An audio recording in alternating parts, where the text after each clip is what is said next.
नमस्कार दोस्तों, आज जो मैं अपने चैनल पर आप सबके सामने प्रस्तुत करने जा रहा हूँ, ये कुछ लोगों की करतूतें हैं, हरकतें हैं, क्या मैं कहूँ।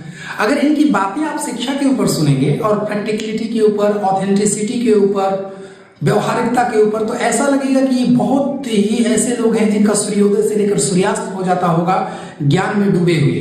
किताबें ही इनकी दुनिया होगी, विद्वता ही इनकी पहचान होगी।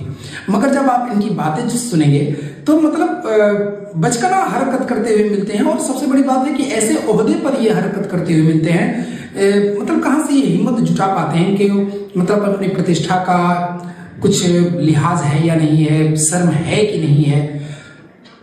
और ऐसा ज्ञान हमारे भारत में केवल हमारे अम्बेडकरवादी बौद्धिस्टों को ही हो सकती है, दूसरों को होती ही नहीं। दूसरे सर्च करते हैं, रिसर्च करते हैं और कहने पर मानते हैं। इनको अजीबोगरीब ज्ञान होता है, क्या पता इनकी किताबें कहां से हैं। पहले इनकी हरकत को सुनिए, उसके बाद प्रभु पर बात करेंगे कि आखिर ये है क्या।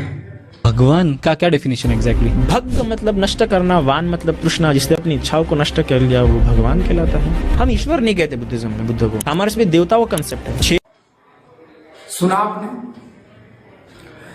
इनसे जब ये पूछा गया पॉडकास्ट में कि भगवान का डेफिनेशन आपके मुताबिक क्या है, और ये बहुत ही हिट बनते चल रहे हैं। अभी ये बौद्धिज्म को आगे बढ़ा रहे हैं, बौद्धिज्म को जन जन तक ये पहुंचाने का जिम्मेदारी लिए हैं, नियो बौद्धिज्म को। और इनका डिफिनेशन आपने सुना कि भगवान का जब ये संधि विच्छेद करते हैं तो भग प्लस वान, भग धन वान, यानी भग का मतलब होता है नाश कर देना, नष्ट कर देना, और वान का मतलब होता है तृष्णा, किसी भी भाषा को समझने के लिए। उसके बाद उसके व्याकरण के नियम, जब इन दोनों की दृष्टिकोण से देखा जाता है तो हम किसी भी शब्द तक के अर्थ तक पहुंचते हैं, उसके इतिहास तक पहुंचते हैं, और वह किस भाषा से कैसी बनी, किस भाषा में आई, इन सारी चीजों का पता चलता है।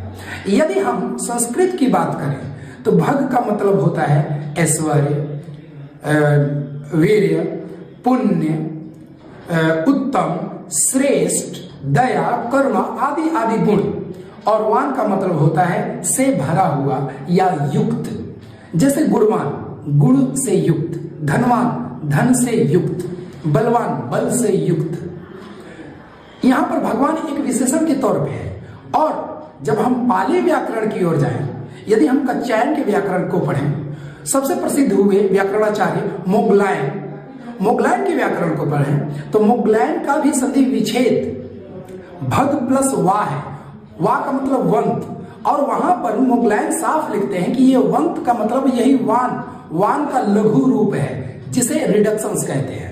वर्ड रिडक्शंस कहते हैं इंग्लिश में, यानी लघु रूप, यानी वान का ही वा है, यानी भग प्लस वा। तो उस वा का अर्थ वहां पर नहीं बदलता। और भग में पाली व्याकरण के मुताबिक, पाली भाषा के संधि विच्छेद के मुताबिक अगर देखा जाए तो भग का भी अर्थ होता है ऐश्वर्य, वीर्य, उत्तम, श्रेष्ठ, न्याय आदि गुण।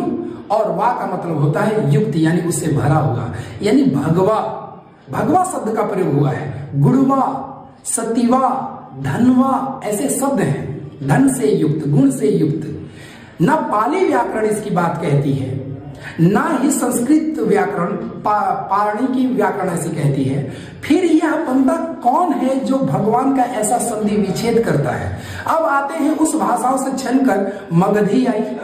ना हमारे जैन मुनि ने भगवान का ऐसा संधि विच्छेद किया, ना हमारी हिंदी में भगवान का संधि विच्छेद ऐसा है। तो फिर ये कौन लोग हैं जो भगवान का संधि विच्छेद करते हैं? अरे हिंदू धर्म तो छोड़िए, ये बौद्ध धर्म के भी नहीं हुए। ये ना बौद्ध धर्म को पढ़ते हैं, ना बौद्ध धर्म की व्याकरण को पढ़ते हैं, ना पाली व्याकरण पढ़ते हैं, ना संस्कृत पढ़ते हैं। और जिस व्यक्ति ने भगवान का इतना निचले स्तर का इसने संधि विच्छेद किया, इसके संधि विच्छेद को मैं निचला स्तर कह रहा हूं। इसने कहा कि तृष्णा को नष्ट करने वाला भगवान वो भी है, तृष्णा को नष्ट करने वाला। लेकिन भगवान का संधि विच्छेद और जो ये अर्थ बताया, ये ऐसा नहीं है। और यह बंदा बौद्धिज्म को आगे बढ़ाने का ठेका लिया है। ये दूसरों पर हंसते हैं, बाबाओं पर अंधविश्वास है, पखंडवाद है, ठीक है, अगर वो है तो आप बिल्कुल सही कहते हैं, कहना चाहिए। लेकिन आप तो बड़ी शिक्षित लोग हैं भाई, बहुत ऑथेंटिक लोग हैं, आप शिक्षा वाले लोग हैं। हर चीज को तर्क से तौलने वाले लोग हैं। तो जरा बताओ कि भाषा के किस व्याकरण ने तुम्हें भगवान का यह संधि विच्छेद करने की इजाजत दी है? किसने? और जिन गंवारों ने इसका संधि विच्छेद बनाया, तुम जैसे लोग भी अगर ऐसे ही संधि विच्छेद परोसोगे तो हिंदू तो छोड़ो, बौद्ध धर्म का भी तुम सत्यानाश करने वाले हो। तुम किसी धर्म के हो ही नहीं सकते। तुम मार्क्सवादी हो, जिनके लिए धर्म एक अफीम के बराबर होता है। तुम्हें तो बस बौद्ध धर्म की एक चादर ओढ़नी है, चादर ओढ़ लिए हो। तुम्हें बोना है मार्क्सवाद, तुम्हें बोना है माओवाद। और इसके अतिरिक्त मैं क्या कहूं? मैं प्रमाणों के साथ आपके सामने इस चीज को रखा कि भगवान का संधि विच्छेद ऐसा नहीं होगा जैसा कि प्रभु कह रहे हैं। आगे मर्जी आपकी, रिसर्च आपका। Thank you very much.